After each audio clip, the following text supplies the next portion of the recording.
Tadi saya kasih contoh misalnya logika dari jin buang anak. Di dalamnya kita mau bongkar, apakah jin buang anak itu logis apa enggak? Ya enggak logis jin buang anak. Karena saya akan tanya, kapan sih jin buang anak? Di mana dia buang? Anak siapa yang dia buang? Nah sekarang, kalau saya bilang IKN itu indah, saya tanya pada diri saya, kenapa kamu bilang indah? Karena saya habis nonton presentasi Presiden Jokowi di laptop beliau. Termasuk uraian Presiden bahwa IKN itu akan dibiayai tidak dari uang rakyat. Maka kita bilang, oh indah. Karena itu IKN bagus, nggak ngerampok hak saya, nggak merampok tetangga saya yang membutuhkan uang untuk anaknya sekolah, bukan untuk bikin IKN. Maka timbul imajinasi saya, oh itu indah, bagus itu. Tapi kemudian keindahan itu dibatalkan oleh berita kedua. Bahwa Presiden akhirnya bilang, enggak, kita mau pakai 20% itu. Lalu berita ketiga, calon investor IKN itu kabur. Maka saya ubah imaji saya, dari indah menjadi buruk.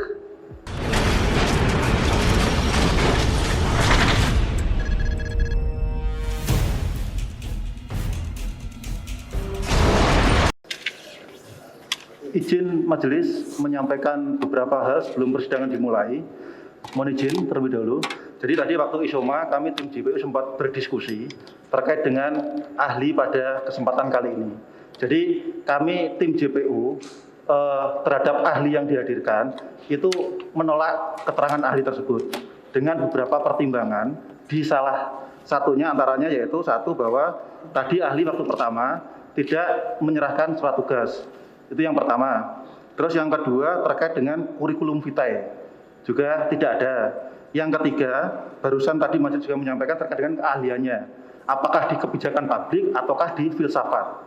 Itu. Dan yang keempat, yang terakhir, bahwa ahli yang dihadirkan oleh penasihat hukum ini yang bersangkutan juga masuk dalam lembaga FNN majelis. Jadi kami juga meragukan apakah ini sebagai saksi fakta ataupun ahli, mengingat dalam FNN beliau ini juga sebagai memiliki akun YouTube di mana tertera di situ Rocky Gerung Official, seperti itu Bapak ya. Itu, terima kasih majelis. Oh, izin yang mulia. Saya terangkan atau? Oke. Saudara ahli ini di FNN juga Dewan Pakar di FFN. Ya, mungkin dia bisa jelaskan, Prof. Rocky. Siap. Siap. Siap. Siap. Siap. Penasehat hukum. Siap. Siap. Siap. Terima kasih majelis.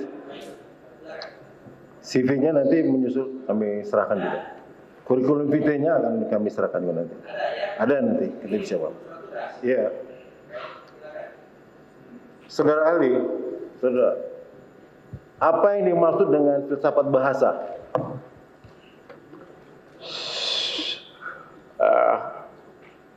Majelis Hakim. Oke. Saya mengajar filsafat, itu artinya mengajar semua jenis pengetahuan. Saya mengajar teori ilmu hukum, saya mengajar teori ilmu politik, teori ekonomi, teori sastra, juga teori bahasa itu. Jadi seringkali orang menganggap filsafat itu satu cabang ilmu. Di situ ngacoknya tuh. Filsafat itu the mother of sciences. Semua ilmu itu berinduk pada filosofi itu. Jadi ilmu ekonomi itu teknikalitas dari prinsip justice. Hukum itu teknikalitas dari prinsip keadilan. Jadi orang yang belajar filsafat pasti dia harus belajar semua hal itu, matematik segala macam.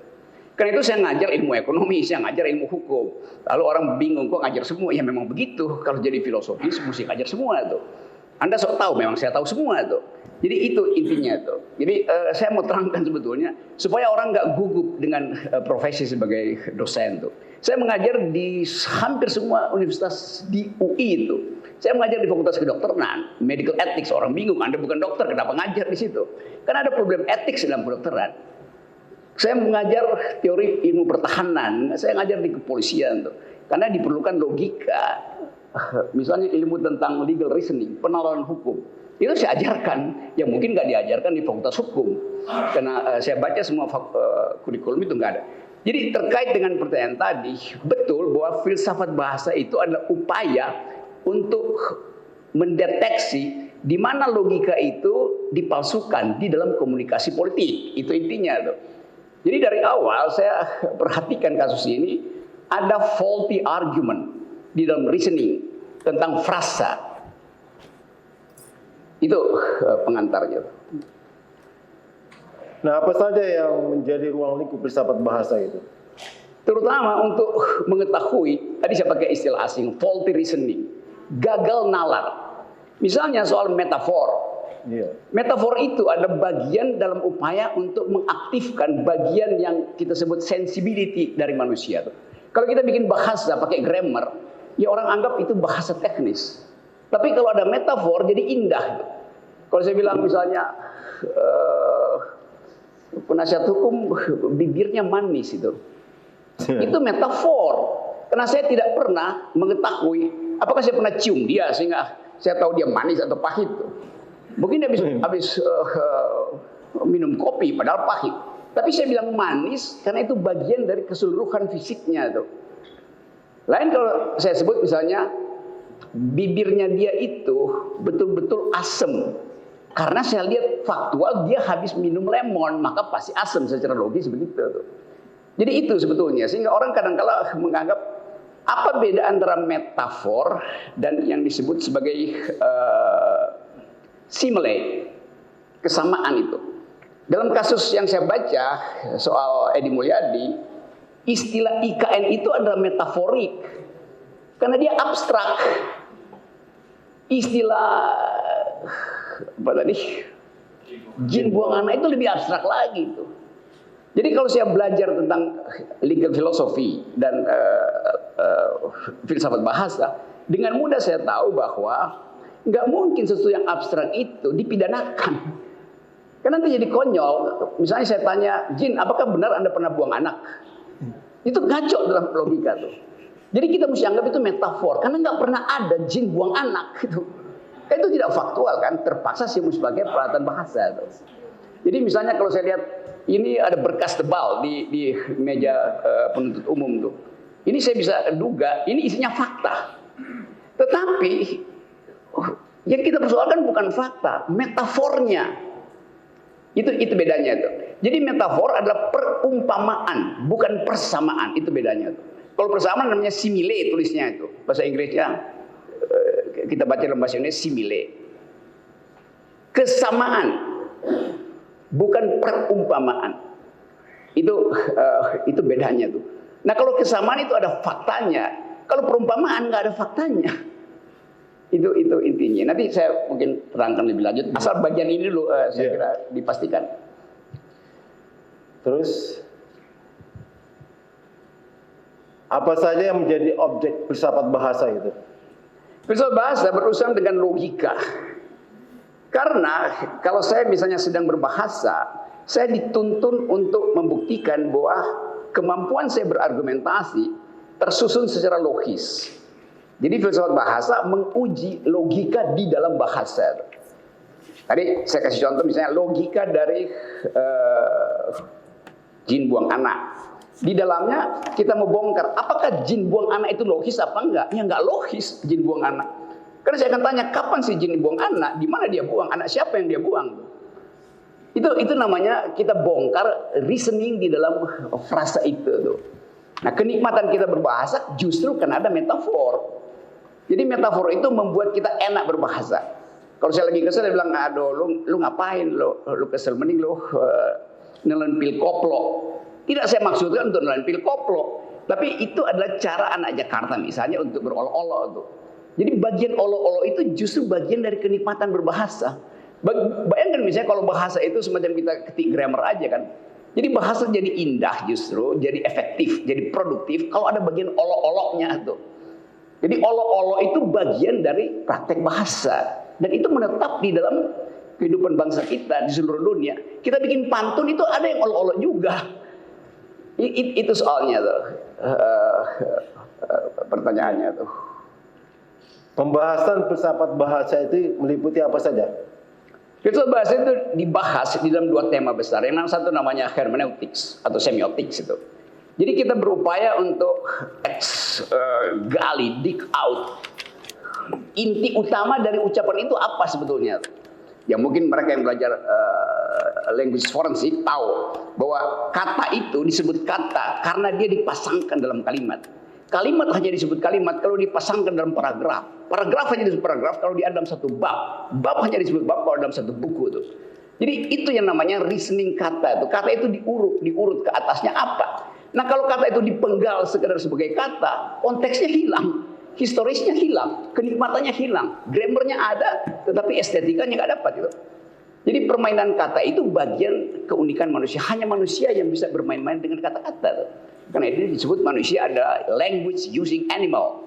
Manusia adalah makhluk yang mempermainkan bahasa dan dipermainkan oleh bahasa itu intinya tuh. Saudara ahli, apa perbedaan antara filsafat bahasa dengan linguistik? Oke. Linguistik itu bagian teknis dari bahasa tuh. Nggak ada hubungannya dengan filsafat bahasa tuh. Yang bahaya adalah kalau linguistik tidak dikontrol oleh filsafat bahasa. Dia menjadi soal teknis. Ada departemen linguistik di Universitas Indonesia itu. Tapi dia tidak bicara tentang filsafat bahasa. Dia bicara tentang fungsi kata di dalam kalimat itu. Grammar. Filsafat bahasa semacam oversight committee itu. Kalau sekarang apa tuh filsafat bahasa? Itu di kepolisian namanya propam. Itu namanya filsafat bahasa tuh. Jadi dia mengkontrol kemungkinan terjadinya penyalahgunaan kata, penyalahgunaan bahasa tuh. Nah, linguistik tidak menguji itu. Linguistik itu praktek berbahasa. Jadi kita bedakan antara filsafat bahasa sebagai dewan sebetulnya dewan etis untuk mengetahui kapan bahasa itu disimpangkan untuk kepentingan politik. Beda kata, misalnya kata enak itu buat kepentingan estetik, beda dengan untuk kepentingan politik, beda untuk kepentingan hukum, beda untuk kepentingan ngolok-ngolok tuh. Itu fungsi dari filsafat bahasa tuh. Jadi saya ulangi lagi, saya ringkas saja. Linguistik itu adalah bagian teknis dari bahasa. Filsafat bahasa adalah bagian rasional dari upaya untuk menemukan di mana bagian teknis itu terpisah dengan konteks. Itu maksudnya. Ini ada kata-kata ya. Tolak ibu kota baru, IKN. Proyek oligarki, merampok uang rakyat. Apa makna secara filsafat bahasa ini? Coba saya terangkan teorinya ya. Kalau kita bilang IKN itu bagus, saya pakai kata bagus. Itu di dalam bahasa Greek Yunani namanya, kita bayangkan IKN itu sebagai sebuah saya carikan istilahnya apa namanya ya, topos,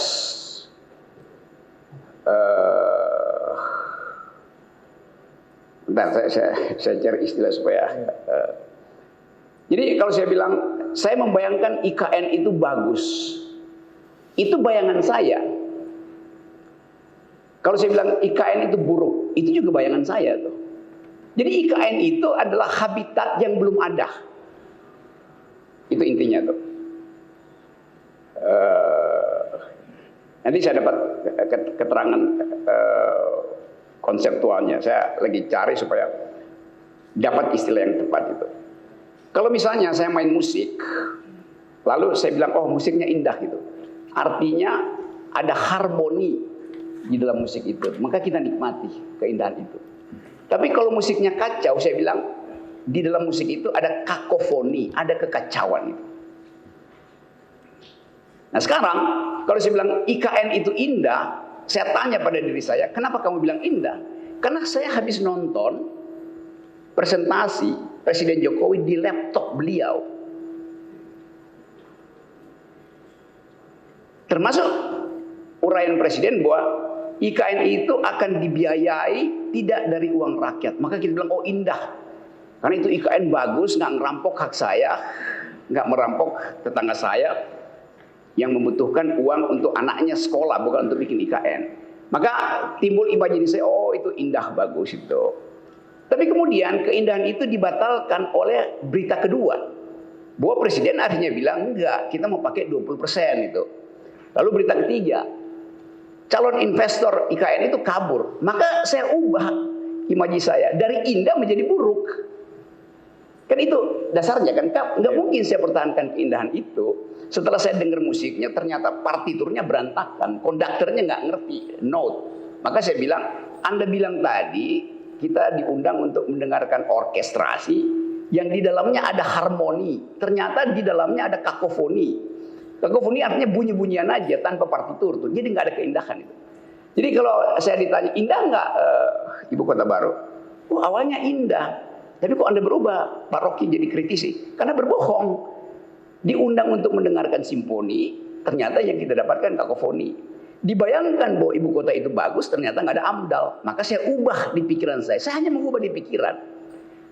Nah, Saudara Edi Mulyadi mengubahnya dan mengucapkan bahwa itu adalah tempat jin buang anak. Sebetulnya saya juga berpikir begitu. Tapi saya nggak dapat kalimat itu. Dia dapat. Kenapa? Karena dia dengan mudah menghubungkan keadaan keburukan itu dengan frasa, dengan metafor dalam kebudayaan Betawi. Buat tempat jin buang anak itu tempatnya nggak enak, nggak bagus itu. Jadi tempatnya yang tidak bagus untuk jadi lokasi ibu kota. Dengan ketahuan ibu kotanya akan jadi buruk di situ. Itu yang kita sebut sebagai distopia. Tadi kalau dia bagus kita sebut utopia. Jadi ibu kota negara tadinya dia utopia. Dari bahasa Yunani, topos artinya tempat, u artinya tidak ada. Dengan kata lain itu tempat yang kita nggak tahu ada di mana. Tapi di dalam tradisi filsafat bahasa menyebutkan utopia itu artinya tempat yang bagus. Sebetulnya salah terjemahan. Kalau kita pakai grammar bahasa Yunani namanya eutopia, eu artinya bagus. Tapi orang semacam Thomas More yang menulis buku Utopia 1500 tahun lalu memakai istilah utopia, bacanya utopia. U artinya bagus, topia artinya topos, itu tempat yang indah tuh. Sebaliknya orang yang merasa tempat itu akan merusak lingkungan, dia akan bilang itu bukan utopia, itu distopia. Distopia artinya buruk. Jadi sebetulnya cuma permainan psikologi aja tuh. Ada orang yang anggap, yuk kita akan punya ibu kota, akan punya utopia. Ada yang bilang enggak, kita akan punya distopia.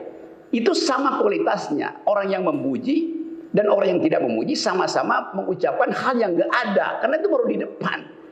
Jadi jin buang anak, di mana tempat jin buang anak? Itu ucapan aja sebetulnya tuh terhadap kejengkelan. Nah, kejengkelan itu kan nggak bisa dipidana.